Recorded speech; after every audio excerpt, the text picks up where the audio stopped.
మన రాజ్యాంగంలో మహిళలకు ఇచ్చిన ప్రధానమైనటువంటి హక్కులు ఏంటో చెప్పండి. సపరేట్గా అంటే ఇప్పుడు చూడండి, మెన్కి అంటే మగవాళ్ళకి ఎట్లాంటి రైట్స్ ఉన్నాయో సేమ్ రైట్స్ ఉమెన్ కూడా ఉన్నాయి. అంటే ఇప్పుడు ఫండమెంటల్ రైట్స్ ఏవి ఉన్నాయో అవన్నీ కూడా మెన్కి విమెన్కి ఈక్వల్గా ఉంటాయి. ఎట్లా అంటే ఇప్పుడు రైట్ టు ఈక్వాలిటీ అని ఉంది ఆర్టికల్ 14 ప్రకారం అంటే ఆర్టికల్ 14 ఆఫ్ కాన్స్టిట్యూషన్ ఏం చెప్తుందంటే రైట్ టు ఈక్వాలిటీ అంటే చట్టం ముందు అందరూ సమానమే. ఈవెన్ ఆర్టికల్ 15 కూడా ఏం చెప్తుందంటే నో డిస్క్రిమినేషన్. అంటే ఇప్పుడు జెండర్ బేస్ చేసుకొని అంటే మగవాళ్ళ ఆడవాళ్ళని బేస్ చేసుకొని అట్లాంటి డిస్క్రిమినేషన్ ఏమీ చేయొద్దు అని చెప్పేసి ఆర్టికల్ 15 చెప్తుంది. సో ఫండమెంటల్ రైట్స్ వచ్చేసరికి విమెన్కి మెన్కి ఈక్వల్. ఈవెన్ ప్రాపర్టీస్లో ఈక్వల్ రైట్స్ కూడా ఇప్పుడు ఇస్తున్నారు. 2005 తర్వాత ఈక్వల్ రైట్స్ ప్రాపర్టీలు ఏమున్నా కూడా ఒకవేళ అది యాన్సిస్ట్రల్ ప్రాపర్టీ అయితే అందరికీ అంటే అబ్బాయిలకి అమ్మాయిలకి ఈక్వల్గా రైట్స్ ఇస్తూ ఉన్నారు. సో స్పెషల్గా రైట్స్ అంటే ఏం లేవు, అందరికీ కూడా ఈక్వల్ రైట్స్ అనేది ఉంటుంది. అండ్ కాకపోతే ఏంటంటే ఉమెన్ రైట్స్ ప్రొటెక్ట్ చేయడానికి మాత్రం కొన్ని ఎక్స్ట్రా యాక్ట్స్ అనేది వచ్చాయి. ఎందుకంటే ఏమంటారు ఇప్పుడు జరుగుతున్న అన్యాయాలు డౌరీ కావచ్చు లేకపోతే హరాస్మెంట్ కావచ్చు ఏదైనా కావచ్చు దానివల్ల స్పెషల్గా మేబీ కొన్ని యాక్ట్స్ వచ్చాయి. అట్లా యాక్ట్స్ అనేది వాళ్ళకి అంటే వాళ్ళ ప్రొటెక్షన్ కోసం వచ్చినాయి తప్ప స్పెషల్గా రైట్స్ అంటూ ఏమి లేవు, అందరికీ ఈక్వల్గా రైట్స్ ఉంటాయి. ఇప్పుడు మనకున్నటువంటి సమాజంలో మహిళలు ఎదుర్కొంటున్న ప్రధాన న్యాయ సమస్యలు ఏమైనా ఉన్నాయంటారు? న్యాయ సమస్యలు అంటే ఏంటంటే ఇప్పుడు ఏంటంటే ఫస్ట్ థింగ్ ఏంటంటే ఆడవాళ్ళకి ఇప్పుడు ఓకే కానీ ముందు ఏంటంటే అవేర్నెస్ ఉండేది కాదు. సో చట్టం అనేది ఇట్లా ఉంది, మీ రైట్స్ అనేది ఇట్లా ఉన్నాయి అని చెప్పేసి అంటే అంత అవేర్నెస్ లేకపోవడం వల్ల చాలా మటుకు రైట్స్ యూజ్ చేసుకోలేకపోతుండే. బట్ ఇప్పుడు ఓకే చాలా అవేర్నెస్ పెరిగింది. ఒకవేళ ఏదైనా హరాస్మెంట్ ఏదైనా అయినా కూడా వెళ్ళి పోలీస్ స్టేషన్లో కేసు పెట్టడము లేకపోతే ముందుకొచ్చి చెప్పడము అవన్నీ జరుగుతున్నాయి. సో సమాజంలో లీగల్గా రైట్స్ వాళ్ళు అంటే ఆడవాళ్ళు తెలుసుకోవడం వెరీ ఇంపార్టెంట్. సో అవేర్నెస్ ఉన్నప్పుడు తెలిసినప్పుడు అప్పుడే కదా వాళ్ళు ఆ రైట్స్ని యూజ్ చేసుకోగలుగుతారు. సో ఏంటంటే ఓకే ముందు అంటే ఇప్పుడు చూడండి మన అమ్మమ్మ వాళ్ళ కాలం వల్ల చూస్తే ఆ జనరేషన్ విమెన్ చూస్తే ఏంటంటే వాళ్ళకి అసలు ఇట్లా అంటే ఒకవేళ వాళ్ళ హస్బెండ్స్ వాళ్ళని టార్చర్ పెట్టిన హరాస్మెంట్ చేసిన కనీసం వెళ్ళి పోలీస్ స్టేషన్లో కేసు పెట్టాలనే విషయం కూడా వాళ్ళకి తెలియదు. అయ్యో హస్బెండ్ కొట్టిన కదా పడాలి అన్నట్టు ఉండేది. తర్వాత ఆ జనరేషన్ నుంచి మళ్ళీ మన మదర్ జనరేషన్ వచ్చేసరికి ఇంకొంచెం ఇంప్రూవైజ్ అయింది. సో లైక్ ఎట్లా అంటే విమెన్కి అర్థమవుతుంది ఓకే ఇట్లా అట్లీస్ట్ తెలుసు కానీ ఎప్పుడు ఎవరు పోలీస్ స్టేషన్ వెళ్ళే వాళ్ళు కాదు. బట్ ఇప్పుడు వచ్చే జనరేషన్ అయితే ఏ ప్రాబ్లం ఉన్నా పోలీస్ స్టేషన్ ఫస్ట్ వెళ్ళిపోతున్నారు. ప్రాబ్లం ఏంటంటే ఏం లేకపోయినా కూడా పోతున్నారు. అసలు ఎలాంటి ప్రాబ్లం లేకపోయినా ఊరికే కూడా పోయి ఆడవాళ్ళు కూడా ఉన్నారు, ఎందుకంటే యాక్ట్స్ అన్నీ ఉన్నాయని చెప్పేసి. సో బేసికల్లీ ఏంటంటే లీగల్ అవేర్నెస్ అంటే ఇట్లాంటి రైట్స్ అనేవి ఉన్నాయని అవేర్నెస్ ఉండడం మరి అది మాత్రం prior and very important in the society. మహిళల రక్షణ కోసం ప్రత్యేకించి మన భారత రాజ్యాంగంలో చట్టాలు ఏమైనా ఉన్నాయంటారా? ఉన్నాయి. ఇప్పుడు ఎగ్జాంపుల్ ఏంటంటే ఇప్పుడు చట్టాలు అంటే ప్రత్యేకంగా అంటే ఏంటంటే ఫస్ట్ ఏంటంటే dowry protection act. Dowry protection act అంటే ఏంటంటే ఇట్లా కట్నాలు అంటే వరకట్నములు తీసుకోవడము వాటికి సంబంధించిన వేధింపులు అవన్నీ కూడా ప్రొటెక్ట్ చేయడానికి ఆ రైట్స్ అని ప్రొటెక్ట్ చేయడానికి ఇది ఉంది డౌరీ ప్రొటెక్షన్ యాక్ట్ 1961 ఉంది. ఆ తర్వాత ఏంటంటే డొమెస్టిక్ వైలెన్స్ యాక్ట్ ఏంటంటే అక్కడ ఒకవేళ ఇంట్లో ఏదైనా హరాస్మెంట్ అయింది హస్బెండ్తోనో ఇన్లాస్తోనో ఎవరితోనో ఒకవేళ హరాస్మెంట్ ఉంది మెంటలీ ఫిజికల్ ఎలాంటి హరాస్మెంట్ ఉన్నా కూడా అప్పుడు డొమెస్టిక్ వైలెన్స్ యాక్ట్ వస్తుంది. అది కాక 498 ఆర్ 85 BNS ఉంది అంటే అది IPCs ఉన్నాయి ఎట్లాగో. అది కాకుండా ఇప్పుడు పాక్సో యాక్ట్ వచ్చింది కొత్తగా ఏంటంటే చిన్నపిల్లలకి అంటే మైనర్ బాలికల కోసం పాక్సో ఉంది. అండ్ ఇప్పుడు నిర్భయ యాక్ట్ వచ్చింది ఎందుకంటే ఒకసారి ఆ ఇన్సిడెంట్ అయిన తర్వాత నిర్భయ యాక్ట్ అనేది స్పెషల్గా వచ్చింది. ఇది కాకుండా even sexual harassment at work place అనే యాక్ట్ పాష్ అని కూడా ఒకటి ఉంటుంది. అదేంటంటే ఆ పాష్ యాక్ట్ ఏంటంటే ఎవరైతే వర్కింగ్ ఉమెన్ ఉంటారో ఆఫీస్లో ఎలాంటి ఒకవేళ ఏమైనా హరాస్మెంట్ ఉంటే ఒకవేళ సెక్షువల్ హరాస్మెంట్ ఉంటే వాళ్ళు పనిచేసే ఆ కంపెనీలో ఒక వింగ్ ఉంటుంది. సో ఆ వింగ్లోకి వెళ్ళి వీళ్ళు కంప్లైంట్ అనేది పెట్టవచ్చు. సో ఈ యాక్ట్స్ అన్నీ కూడా స్పెషల్గా ఆడవాళ్ళ కోసం ఉన్నవి. ఇవి ఏంటంటే ఇవి మెన్కి లేకుండా ఎక్స్క్లూజివ్గా ఉమెన్కి ఉన్నది ఈ యాక్ట్స్ అన్నీ కూడా. సో ఇవన్నీ కూడా special provisions for women. Only అంటే హరాస్మెంట్ అట్ వర్క్ ప్లేస్ ఇది ప్రతి ఒక్క ఉద్యోగినికి వర్తిస్తుందంటారా? అంటే ఓన్లీ ఏమైనా వాళ్ళకి సెక్షువల్గా ఇబ్బందులే కాకుండా నార్మల్గా ఏమైనా ఇబ్బందులు ఉన్నా కూడా వీళ్ళు అందులో కంప్లైంట్ ఇవ్వచ్చు అంటారా? లేదండి, sexual harassment at work place ఉండాలి. ఓన్లీ సెక్షువల్ హరాస్మెంట్ మాత్రం సంబంధించిన కంప్లైంట్స్ మాత్రం పెట్టవచ్చు. సో యాక్ట్లో చాలా అంటే ఎట్లుంటాయంటే యాక్ట్లో క్లియర్గా చెప్తుంది ఏంటంటే ఒకవేళ ఈవెన్ అంటే కొన్ని సెకండ్స్ కంటే ఎక్కువ చూడడము అంటే ఇబ్బందికరంగా చూడడము, ఇబ్బందికరమైన గెస్చర్స్ చేయడము, లేకపోతే మాటలు అనడము, చిన్నగా టచ్ చేయడము, అలాంటివన్నీ కూడా సెక్షువల్ హరాస్మెంట్. అంటే యాక్ట్లో క్లియర్గా మెన్షన్ చేసి ఉంటుంది అనమాట. ఇట్లాంటివి ఉన్నాయి ఏదైనా కూడా అభ్యంతకరంగా అంటే అబ్జెక్టిఫైయింగ్ ఉంటే కనుక వెళ్ళి కంప్లైంట్ పెట్టొచ్చు. అండ్ ప్రతి కంపెనీలో పాష్ వింగ్ ఉండాలని చెప్పేసి గవర్నమెంట్ మ్యాండేటరీ చేసింది. మహిళలకు తెలియకుండా ఫోన్లో ఫోటోలు తీయడం కానీ వీడియోలు తీయడం కానీ కూడా ఈ హరాస్మెంట్ కిందకి వస్తుందంటారు? యా, ఏదైనా సరే సెక్షువల్లీ హరాసింగ్ ఉంది అంటే మాత్రం అది సెక్షువల్ హరాస్మెంట్ కిందకే వస్తుంది. అదేంటంటే వర్క్ ప్లేస్లో అయ్యి ఉండాలి, వర్క్ టైంలో ఆఫీస్ టైంలో అయ్యి ఉండాలి. సో బయట ఎక్కడో ఇప్పుడు మీరు వర్కింగ్ ఉమెన్ మీరు బయటకు వెళ్ళిన తర్వాత ఎవరో హరాస్ చేస్తున్నారంటే వెళ్ళి మీ కంప్లైంట్ పెట్టడానికి లేదు. మీరు ఎంప్లాయీ అయి ఉండాలి, ఎవరైతే హరాస్మెంట్ చేసిందో వాళ్ళు కూడా ఎంప్లాయీ అయి ఉండాలి, ఇద్దరు ఎంప్లాయీస్ అయి ఉండాలి అదే కంపెనీలో. అప్పుడు ఆ కంపెనీ ఎంప్లాయీ మీద వెళ్ళి కంప్లైంట్ పెడితే ఏంటంటే వాళ్ళు ప్రొసీడింగ్స్ కండక్ట్ చేస్తారు, దాని తగ్గట్టు యాక్షన్ తీసుకుంటారు. ఇక్కడ యాక్షన్ ఇప్పుడు ప్రొసీడింగ్స్ కూడా ఎట్లుంటాయి తెలుసా, ఒక టీం ఉంటుంది, ఒక లీగల్ ఆ కంపెనీకి సంబంధించిన ఒక లీగల్ టీం ఉంటుంది. సో ఆ లీగల్ టీం వాళ్ళు ఏం చేస్తారు అంటే కంప్లైంట్ పెడతారు కదా, కంప్లైంట్ రిటర్న్ ఫామ్లో ఇవ్వాలి. ఇప్పుడు నేను అవేర్నెస్ చెప్తున్నాను, చాలామందికి తెలీదు, సో తెలుసుకోండి. మీ కంపెనీలో ఒక వింగ్ ఉంటుంది, దాన్ని పాష్ వింగ్ అంటారు. సో ఈ అవేర్నెస్ ఉండాలి మీకు. ఏంటంటే ఎవరైనా సరే మిమ్మల్ని ఎవరైనా హరాస్ చేసి ఉంటే మీరు వెళ్ళి కంప్లైంట్ పెట్టాలి, అది రిటర్న్ ఫామ్లో ఇవ్వాలంటే ఏమేమి జరిగిందో ఇన్సిడెంట్ డేటు, ఎలా జరిగింది, ఎవరు చేశారు, వాళ్ళ పొజిషన్ ఏంటి కంపెనీలో అనేది క్లియర్గా మెన్షన్ చేసి డేట్ టైంతో సహా ఈరోజు ఇట్లా చేసామని చెప్పాలి. దాని తగ్గట్టు ఏమైనా ఒకవేళ మీ దగ్గర వాట్సాప్ చాట్స్ ఉన్నా కాల్స్ ఉన్నా అవి ఏవి ఉన్నా కూడా అవి సబ్మిట్ చేయాలి. అండ్ ఒకవేళ ఎవిడెన్స్ ఎవరైనా విట్నెస్ ఉన్నారు, ఎవరైనా చూసిన వాళ్ళు ఉన్నారు, వాళ్ళ పేర్లు ఇట్లా వీళ్ళు చూశారు అని చెప్పాలి. లేకపోతే ఆ ఇన్సిడెంట్ అయిన తర్వాత నేను వెళ్ళి పలానా పర్సన్కి చెప్పిన ఇట్లా అయింది, సో నేను వెళ్ళి నెక్స్ట్ మూమెంటే ఈ పర్సన్కి వెళ్ళి చెప్పిన. కొంతమంది ల్యాగ్ చేస్తారు, వెంటనే కూడా కంప్లైంట్ ఇయ్యారు, ఆలోచిస్తారు. ఎందుకంటే ఒకవేళ నాకు ఈ జాబ్కి ఏమైనా ఎఫెక్ట్ అవ్వచ్చు అని చెప్పేసి కొంతమంది ఆలోచించవచ్చు, లేట్ చేస్తారు. బట్ అందుకే 3 months లోపల మాత్రం ఏదైనా ఇన్సిడెంట్ అయితే 3 months లోపల కంప్లైంట్ పెట్టుకోవచ్చు. సో ఆ కంప్లైంట్ ఇచ్చిన తర్వాత ఏం చేస్తారంటే ఆఫీస్లో లీగల్ టీమ్ ఏదైతే ఉంటుందో దాన్ని వర్క్ ఆన్ ఇట్. సో వాళ్ళు ఏవైతే ఎవిడెన్స్లు ఇచ్చిండ్రో అవన్నీ కూడా వెరిఫై చేసుకుంటారు. సో వర్చువల్ హియరింగ్ అని ఉండొచ్చు, లేకపోతే ప్రత్యక్షంగా కూడా హీరింగ్ ప్రొసీడింగ్స్లా పెడతారు. అక్కడ కంప్లైనెంట్ పిలిపిస్తారు, రెస్పాండెంట్ పిలిపిస్తారు. అంటే ఎవరైతే అక్యూజ్ అయినరో ఆ కంప్లైంట్ వాళ్ళని పిలిపించి ఈమె వర్షన్ వింటారు, వాళ్ళ వర్షన్ వింటారు. ఇది ఎవరి తప్పు అనేది నిర్ధారిస్తారు. దీనికి ఒక ఎక్స్టర్నల్ మెంబర్ కూడా ఉంటారు, బయట నుంచి కూడా ఒక ఎక్స్టర్నల్, ఎందుకంటే వాచ్ అవుట్ చేయాలి. ఎందుకంటే కంపెనీలో చెప్పలేము, కొన్నిసార్లు పాలిటిక్స్ నడవచ్చు. సో మ్యాండేటరీగా ఏంటంటే ఒక ఎక్స్టర్నల్ మెంబర్ కూడా ఈ టీంలో ఉండాలి. ఆ ఎక్స్టర్నల్ మెంబర్ మొత్తం జడ్జ్ లాగా ప్రవర్తిస్తూ మొత్తం వాచ్ చేస్తూ ఉండాలి. సో ఆ ప్రొసీడింగ్స్ అంతా అయిపోయిన తర్వాత ఒకవేళ అమ్మాయి చెప్పింది కరెక్ట్ అని క్లియర్ అయినప్పుడు ఆ రెస్పాండెంట్కి ఛాన్స్ ఇస్తారు. ఏమని అంటే మీరు తప్పు ఒప్పుకోండి అలా చెప్తారు. ఇంకా ఒకవేళ కనుక క్లియర్గా నిజంగా జరిగి ఉంటే మాత్రం డైరెక్ట్ జాబ్ నుంచి తీసేస్తారు. ఓకే, ఆ కంపెనీ నుంచి రిమూవ్ చేసేస్తారు. ఒకవేళ అమ్మాయి ఫేక్ కేసు అయితే మాత్రం అమ్మాయిని తీసేస్తారు. ఇది కూడా ఉంది, ఇది కూడా తెలుసుకోండి. ఒకవేళ ఎవరైనా ఫేక్ కేసు పెట్టిండ్రు, అనవసరం ఏం జరగకపోయినా ఏదో కక్ష కట్టో దేనికోసమో మీరు కనుక కేసు పెట్టుంటే ఫేక్ కేసు పెట్టినందుకు మిమ్మల్ని మందలిస్తారు, మిమ్మల్ని వార్న్ చేస్తారు, మీకు డైరెక్ట్ ఆప్షన్ ఇచ్చి జాబ్ వదిలేయండి అని చెప్తారు. ఆ అమ్మాయి జాబ్ వదిలేయాలి, ఎందుకంటే ఆ అమ్మాయి ఫేక్ కేసు పెట్టిన తప్పు, అట్లా ఒక లైఫ్తో ఆడుకోవడం తప్పు కాబట్టి ఆ అమ్మాయిని తీసేస్తారు. సో ఇది ఒక ప్రొసీజర్. సో ఆఫీస్లో ఇలాంటిది ఒకటి అవైలబిలిటీ ఉంటుందని మాత్రం తెలుసుకోండి. ఏ కంపెనీ అయినా 100 members దాటిండ్రు అంటే కంపల్సరీ ఇవన్నీ ఉంటాయి. సో ఈవెన్ చిన్న చిన్న పనిచేసే వాళ్ళకు కూడా ఇది వర్తిస్తుంది, ప్రతి ఒక్కరికి వర్తిస్తుంది. ఎందుకంటే వర్క్ ప్లేస్లో జరిగే హరాస్మెంట్ అంతా కూడా ఈ పాష్ కిందకి వస్తుంది. ఇప్పుడు కమింగ్ టు గృహహింస కేసుల్లో మామూలుగా మహిళలకు ఉన్నటువంటి చట్టపరమైన రక్షణలు ఏమున్నాయి మేడం?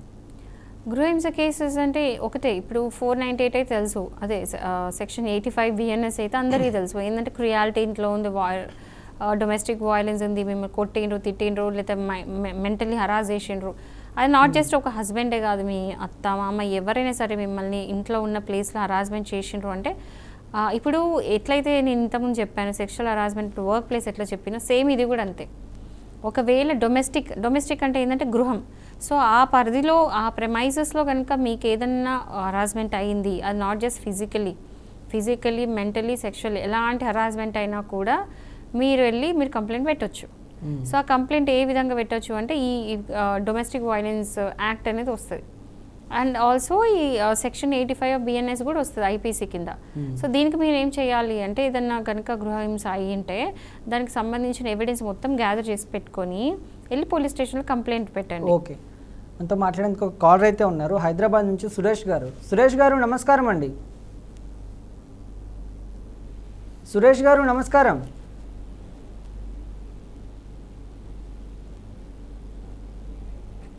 మీరు డిస్కనెక్ట్ అయినట్టున్నారు, మీరు మళ్ళీ కూడా ప్రయత్నించవచ్చు. అయితే మేడం, ఇప్పుడు బాల్య వివాహం చట్టపరంగా నేరమా? ఆ సందర్భాల్లో మహిళలకు ఉన్నటువంటి రక్షణలు ఏంటి?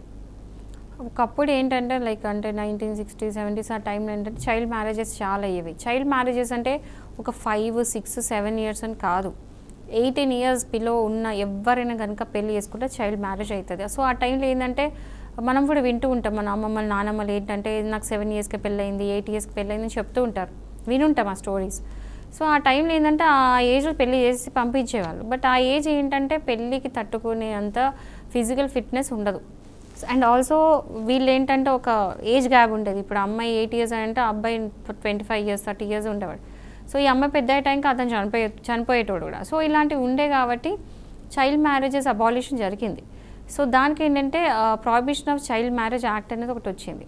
సో యాక్ట్ ఏం చెప్తుంది అంటే ఎవరైనా సరే 18 years బిలో కనుక అమ్మాయి ఉండుంటే, మైనర్ అయి ఉంటే పెళ్ళి is voidable. It's a void marriage. Void marriage అంటే ఏంటంటే మ్యారేజ్ చట్టపరంగా అంటే పనికొచ్చే పెళ్ళి కాదు అనమాట. It's not valid marriage.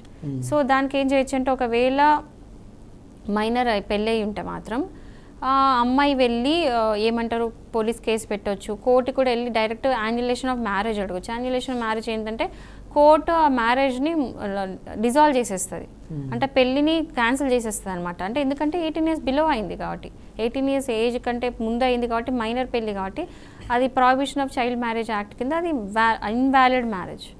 So దానికి ఏం చేస్తారంటే మ్యారేజ్ డైరెక్ట్ ఒక కోర్టులో చూస్తుంది, 2 years వరకు కూడా టైం ఇస్తుంది, ఇచ్చేసి ఇంకా క్యాన్సిల్ చేసేస్తుంది పెళ్ళిని. సో ఈ టైం తర్వాత ఏంటంటే ఆ అమ్మాయికి కొన్ని ఫెసిలిటీస్ ఉంటాయి. ఎట్లా అంటే మెయింటెనెన్స్ తీసుకోవచ్చు. అమ్మాయి ఎవరికైతే పెళ్లి చేసుకుందో అక్కడి నుంచి మెయింటెనెన్స్ తీసుకోవచ్చు. ఈవెన్ పెళ్లి చేసుకొని ఏ ఇంట్లో ఉంటుందో ఆ ఇంట్లో రైట్ టు రెసిడెన్స్ కూడా ఉంటుంది, అంటే ఆ ఇంట్లో తను నివసించవచ్చు కూడా. సో అంటిల్ అంటే ఆమె అంటే మేజర్ అయ్యే వరకు ఆమెకి రైట్స్ అన్నీ ఉంటాయి. అండ్ ఆల్సో ఒకవేళ ఆమె పెళ్ళి వద్దు ఇంకా క్యాన్సిల్ చేసుకోవాలనుకుంటే క్యాన్సిల్ చేసుకొని ఉండొచ్చు. తర్వాత ఫర్దర్ కూడా ఆమె ఎట్లా అంటే పెళ్ళి కానట్టే ట్రీట్ చేయబడతారు. సో తర్వాత ఫర్దర్ నెక్స్ట్ మ్యారేజ్ ఆమె చేసేసుకోవచ్చు మేజర్ అయినాక. సో ఇవన్నీ కూడా హక్కులు ఉంటాయి. ఎవ్వరు కూడా చైల్డ్ మ్యారేజ్ని ఎంకరేజ్ చేయకండి, బిలో 18 అస్సలు చేయొద్దు. అంటే చెప్పాలంటే మన సైడ్ అంత చాలా తక్కువ, బట్ కొన్ని ప్లేసెస్లో ఇంకా అవి నడుస్తూ ఉన్నాయి.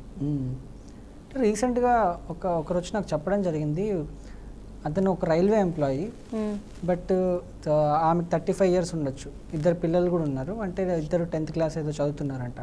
అంటే ఇలాంటి సందర్భాల్లో ఆవిడ్ని ఇంట్లో నుంచి పంపించడానికి అండ్ ఆమెతో డివోర్స్ తీసుకోవడానికి ఆవిడ్ని పిచ్చిదానిలాగా చూపించడానికి ప్రయత్నం చేస్తున్నారు. అంటే ఎవరైనా ట్రిగర్ చేస్తే ట్రిగర్ అయ్యి అరవడం ఏంటి, అలా కొంచెం ఆవేశంతో మాట్లాడతాం, ఇవన్నీ ఉంటాయి. ఆయన అవన్నీ రికార్డ్ చేసుకొని సమాజానికి ఈమె పిచ్చిది, అందువల్ల నేను విడాకులు ఇవ్వాలి, లేకపోతే అందువల్ల ఈమెను ఇంట్లో నుంచి పంపించేయాలి అన్నట్లు ప్రయత్నం చేస్తున్నారంట. ఆమెకి ఎలాంటి రక్షణ ఉంటుంది చట్టపరంగా? ఇది ఏంటంటే చాలా తెలివి ఎక్కువైపోయి చేసే పిచ్చి పనులు ఇవి. అంటే గ్రౌండ్స్ ఉంటాయి డివోర్స్ తీసుకోవడానికి, చాలా గ్రౌండ్స్ ఉంటాయి. అందులో ఏంటంటే ఒకవేళ ఐదర్ ఆఫ్ ద స్పౌసెస్ అంటే వైఫ్ కానీ హస్బెండ్ కానీ పిచ్చి ఉంటే ఒక గ్రౌండ్ అది. అంటే ఆ పిచ్చి కూడా ఏంటంటే ఏమంటారు, ఇన్సానిటీ కూడా ఎట్లా ఉండాలంటే ఇంకా అది క్యూర్ కాదు అన్నట్టు ఉండాలి. ఏదో చిన్నగా ఏదో చిన్న మెంటల్ డిస్టర్బెన్సెస్ ఉంటే కాదు. సో లైఫ్ లాంగ్ ఆ పిచ్చి ఇంకా అది ట్రీట్ చేయబడదు అని అట్లా అన్నప్పుడు అలాంటి పిచ్చి ఉంటే మాత్రం ఒక గ్రౌండ్ డివోర్స్కి మేబీ ఆ పర్సన్ దాన్ని యూజ్ చేసుకున్నట్టున్నాడు. సో ఇప్పుడు పిచ్చి ఉందని చెప్పేసి వీడియోస్ క్రియేట్ చేసి చెప్పగానే సరిపోదు, వాళ్ళని ఎవాల్యుయేషన్కి పంపిస్తారు కోర్టు నుంచి. అంటే వైఫ్కి నిజంగా పిచ్చి ఉందని హస్బెండ్ చెప్పగానే కోర్టు కళ్ళు మూసుకొని నమ్మేదు, వాళ్ళని నిజంగా ఉందా లేదా పిచ్చి అని చెప్పేసి ఎవాల్యుయేషన్కి పంపిస్తారు, ఒక ఎక్స్పర్ట్ అడ్వైజ్ దగ్గరికి పంపిస్తారు. సో ఎక్స్పర్ట్ చూసి అంటే డాక్టర్ సైకాట్రిస్ట్ చూసి ఆమెకు పిచ్చి ఉందా లేదా అని నిర్ధారించిన తర్వాత అది కూడా ఏంది, ఆ కోర్టు స్పెసిఫై చేసిన హాస్పిటల్లోనే ఆ డాక్టరే చెయ్యాలి. అది చేసిన తర్వాత చెప్తారు, అప్పుడు నిజంగా పిచ్చి ఉందన్నప్పుడు డివోర్స్ అవుతుంది. బట్ ఇట్లా ఉట్టిగా ఫేక్ కేసు పెడతా అంటే మాత్రం చట్టం అంటే అంత పిచ్చోళ్ళు ఎవరు లేరు ఇక్కడ, అంత ఏమంటారు అంత ఈజీగా బ్లైండ్గా ఎవరు నమ్మరు అక్కడ. ఈ కేసు ఎక్కడిదండి? ఎస్, అంటే నాకు తెలిసినటువంటి ఒక వ్యక్తి అడగడం జరిగింది. ఇంకొక కేసు కూడా ఉంది, బట్ ఇది ఆన్ స్క్రీన్ అడగచ్చో లేదో నాకు తెలియదు. ఒక మూఢనమ్మకాలకు సంబంధించినటువంటి కేసు. మామూలుగా భార్యకి దయ్యం పట్టింది, ఆమెకి లోపల దయ్యం ఉంది, బిహేవియర్ ఊర్లలో అంటే సిటీస్లో చాలా తక్కువ అయి ఉండొచ్చు, విలేజెస్లో చాలా ఎక్కువ ఉంటుంది. కావాలని ఆమెని దయ్యం పట్టిందని కొట్టడం అది ఇదని చెప్పేసి మనకు కూడా ఒక కాల్ చేయడం జరిగింది పశ్చిమ గోదావరి నుంచి. ఆవిడ పేరు నేను రివీల్ చేయదలుచుకోవట్లేదు. ఇట్లా క్రియేట్ చేసి మా బంధువులందరూ నాకు దయ్యం పట్టిందని ఎవరెవరినో పిలుచుకొచ్చి నన్ను కొట్టించడం ఇలాంటివన్నీ చేస్తున్నారు, ఏం చేయాలి, నాకు ఎవరు తెలియదు, ఎక్కడికి వెళ్ళాలి, ఎక్కడ కంప్లైంట్ ఇవ్వాలని అడగడం జరిగింది. సో ఇలాంటి సందర్భాల్లో ఆవిడ ఎక్కడికి వెళ్ళి కంప్లైంట్ ఇవ్వాలి, ఇదంతా ఈ మూఢనమ్మకాన్ని ఆవిడ ఎలా ప్రూవ్ చేసుకోవాల్సి ఉంటుంది కోర్టు దగ్గర? అంటే పిచ్చి పళ్ళు రకాలు అంటారు కదా, అట్లుంది ఇది. I mean I can't understand what's going on. ఇప్పుడు ఒకవేళ ఆమెకి నిజంగా పిచ్చి ఉందని కొట్టడం అట్లాంటి వీడియోస్ నేను చూసిన, అంటే దయ్యం పట్టింది. I don't want to get in to that subject, దయ్యం ఉంది దేవుడు ఉంది, I don't want to get in to it. But ఏంటంటే ఇవన్నీ కూడా మెంటల్లీ ఒక రకమైన రిటార్డేషన్ అది. అంటే ఒకవేళ కొంచెం అట్లా ఇన్సేన్గా బిహేవ్ చేస్తున్నారు అంటే మెంటల్ డిస్టర్బెన్సెస్ ఉన్నట్టు, మెంటల్లీ కొంచెం ఏదో ప్రాబ్లం ఉందన్నట్టు. తీసుకెళ్ళి డాక్టర్ చూపియండి బాబు. ఇట్లా తీసుకెళ్ళి నేను కొట్టిస్తా చేస్తా అంటే అల్టిమేట్లీ ఎవరైతే కొట్టించిండ్రో వాళ్ళకి ఫిజికల్ అసాల్ట్ కింద వాళ్ళ మీద ఐపీసీ సెక్షన్స్ పడి వెళ్ళి జైల్లో కూర్చుంటారు. ఒకవేళ వీడియోస్ ఏమైనా చేసి అట్లా ప్రూవ్స్ ఉంటే, ఆమెకు దయ్యం పట్టినా ఆమె ఈవెన్ పిచ్చితం కానీ ఏమైనా కానీ ఎవరైతే కొడుతున్నారో వారు కొట్టిస్తున్నారో వాళ్ళకి అన్ని ఐపీసీ సెక్షన్స్ వాళ్ళ మీద పెట్టి వాళ్ళు తీసుకెళ్ళి జైల్లో వేయొచ్చు. అప్పుడు వెళ్ళి వాళ్ళు జైలు వెనకాల ఏమైనా మొగ్గాలి. ఇక్కడ ఇంకో విషయం కూడా ఉంది, భర్తను హింసించడానికి దయ్యం పట్టినట్టు యాక్టింగ్ చేసే భార్యలు కూడా ఉన్నారు. చూసాను. అంటే ఇంకా హస్బెండ్ ఎట్లా కొట్టాలని అర్థం కాక నాకు దయ్యం పట్టిందని డ్రామా చేసి డ్రామా చేసే వాళ్ళు కూడా ఉన్నారు. ఎవరైనా సరే అది దయ్యం బట్ట ఏ రీజన్ కైనా సరే ఎవరిని కొట్టడానికి లేదు. ఓకే, ఒకవేళ ఎవరైనా కొడితే అది అసాల్ట్ కిందకి వస్తుంది, హర్ట్ కిందకి వస్తుంది, బాగా ఎక్కువ కొడితే ఇంకా సివియర్ హర్ట్ కిందకి వస్తుంది. ఇవన్నీ ఐపీసీ సెక్షన్స్ వస్తాయి, తీసుకెళ్లి జైల్లో పడేస్తారు, అంతమించి ఏం లేదు. ఓకే, మరొక కాలర్ అయితే ఉన్నారు మేడం, అలియా బేగం గారు నారాయణపేట నుంచి. అలియా బేగం గారు నమస్కారం అండి.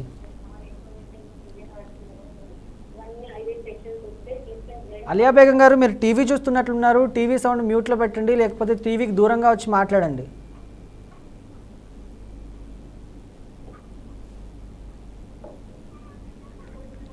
అలియా బేగం గారు నా మాటలు వినిపిస్తున్నాయా మీకు?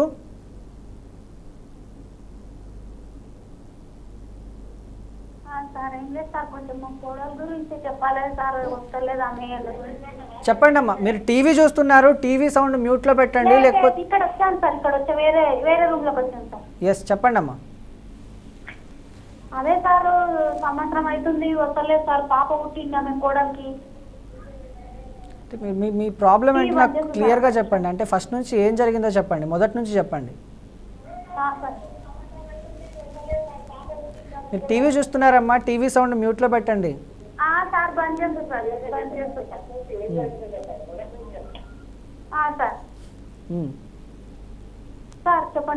చెప్పండి అమ్మా, చెప్పండి, మొదటి నుంచి చెప్పండి.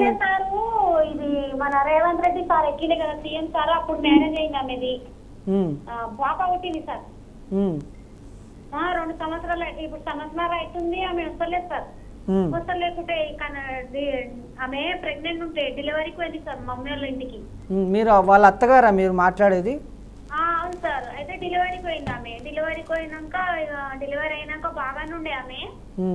బాగున్న తర్వాత ఇక పురుడు చేసినాం, అంత చేసినాము, ఇక అవ్వాలి అడ్డు కావాలి అట్లా చేసినాము. ఇక 3 నెలల దొరకడానికి పోతేనే నేను రాను అట్లా ఇట్లానే. ఎందుకు రావమ్మంటే ఇప్పుడు 5 నెలలు వస్తా అట్లా ఇట్లానే. సరే అని కప్పుకైతుంది. మళ్ళీ 5 నెలలు అయినాక మళ్ళీ పోతుంది సార్, రాను నేను అట్లా ఇట్లా అని. సరే ఇట్లా ఎందుకు చేస్తుంది మీ ఇబ్బంది అని ఇక కొంచెం మంది మా తురుకోళ్ళని దొరికిపోయినాం. ఇక మగ పిల్లలం రానంటుంది. ఇక మా ఇంటి ఫ్యామిలీ పోయినాం రానంటుంది. అంటే బాగలేడు ఆయన అంటుంది. అంటే ఇట్లా చేయాలి అట్లా చేసిన తర్వాత ఒక రోజు ఏమన్నది, మా అంటే మామనార్లోనే కిరాయికి ఉంది ఆమె, వాళ్ళ అమ్మోళ్ళు కూడా కిరాయికి ఉంటారు. మా అమ్మోళ్ళ ఇంటికి మా ఇంటికి తిరగాలి మీరు 1 నెల అన్నది ఆమె. అంటే అట్లా తిరగం మేము ఎందుకు తిరుగుదాం అని అన్నాం. అన్న తర్వాత ఒక రోజు బాబు ఇంటికి పోయాడు. ఇంటికి పోతే మరదలు బామర్ది అత్త అందరు కూర్చున్నారు. మెల్లగా తీయగా మాట్లాడి ఇస్త్రీ దొబ్బిండు మా బాబుని. అంటే ఇంతకు ముందే గొడవలు ఏమైనా ఉన్నాయా అండి మీకు మీ కోడలికి కానీ లేకపోతే కొడుక్కి కోడలికి కానీ? వాళ్ళు మామనార్లో పెట్టాలండి.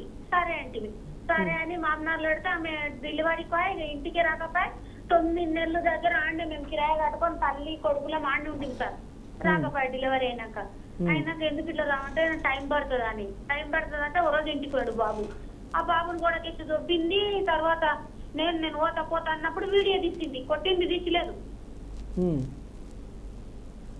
అని ఇక ఒక వకీల్ దగ్గర వెళ్ళినాం సార్. వకీల్ దగ్గర వెళ్ళినాక పంపిస్తాం అట్లా అని ఇక పంపేనే పోయి. ఇక మొన్న లాస్ట్కి ఏమన్నదామే, నాకు నచ్చలేడు బాబు అట్లా ఇట్లా అని 7 లక్షలు ఇస్తే మంచి బాట అని 7 లక్షలు ఇస్తాం. కానీ మళ్ళీ ఇప్పుడు పిల్లదేం కథ అంటున్నారు మళ్ళీ వాళ్ళు. 7 లక్షలు ఇస్తే మీ ఇంటికి వస్తా అంటుండ్రా? రాదంట ఆమె. 7 లక్షలు ఇచ్చి డివోర్స్ తీసుకోమని చెప్తున్నారా? లేదు సార్ 7 లక్షలు ఇవ్వాలి అన్నారు. అంటే సరే అన్నాం. అన్నాకేమన్నారు వకీల్ కూడా, అన్నాకేమన్రి లేదు మళ్ళీ పాపదేం చేస్తామన్రి. అయితే టైం పడుతుంది అండి అయిపోయి.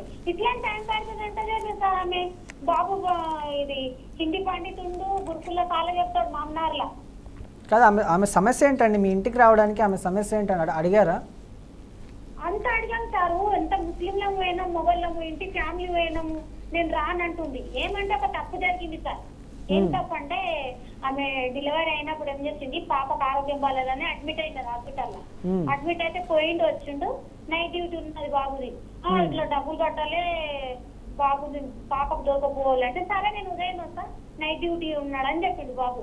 ఆ రోజు నైట్ కి రాలేదు నువ్వు అంటే మీ దగ్గర పైసలు లేకపోతే మేము పైసలు కడుతుంటివి, లేవన్నానుంటివి, మామ చెప్పనుంటివి, అత్త చెప్పనుంటివి, ఇప్పటికైనా కూడా కడతాం నీ డబ్బులు.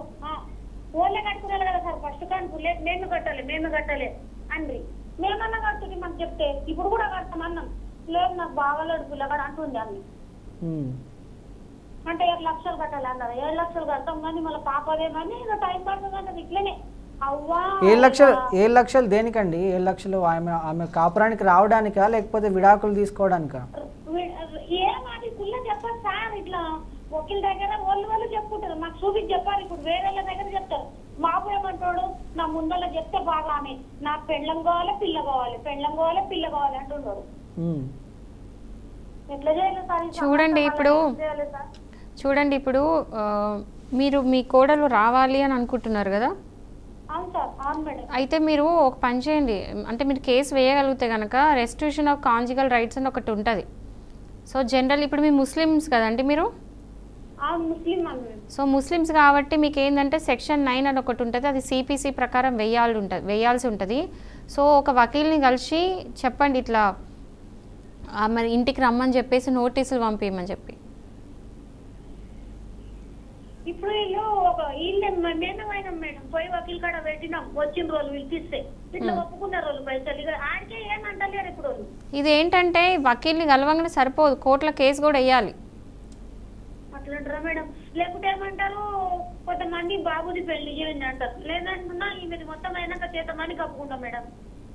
అది ఇక మీ ఇష్టం అండి. ఇంకో పెళ్లి చేస్తా అంటే అది మీ ఇష్టము. ఎందుకంటే మీ బాబు ఏం కావాలనుకుంటున్నాడు. సో ఇప్పుడు కాదండి, మీ ముస్లిం లా ప్రకారం మీరు నలుగురు నుండి చేసుకోవచ్చు కాబట్టి మీకు ప్రాబ్లం కాదు.